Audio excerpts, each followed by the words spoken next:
Ya mana ya o Hasan tabiiyyat işledi. Баткенде тажик жарандары Кыргызстанга мыйзамсыз өткөрүп алып келип иштетип жатышат. Бул тууралуу Акжол Нишанов жазды. Ай баткенчилерим, ушунуңарды койсоңор болобу. Күнүгө 600 сомдон 3000ге жакын тажикти иштетип келгенбиз. Эмнеге кызылдай акчаны карматып атасыңар буларга? Күч керек болсо жергиликтүү элдин арасынан деле тапсаңар болот го. Жок дегенде кышка чейин чыдап койсоңор болобу. Эмне үчүн ушунча жоготуудан кийин дагы эле чек ара пункттары катуу көзөмөлгө алынбай жатат? Кирген чыкканын карагыла деп жазды.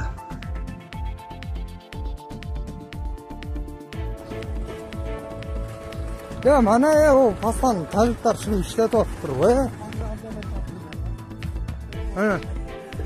Var da tabiiyyat. Ya karangızlar ekamızın ele ne kılып жүрөсүздөр? Ha çekene pastan çıktı o pastan biraz çıkarıp atsak. Geldi. Karangızlar özgürler işleyip de. Mana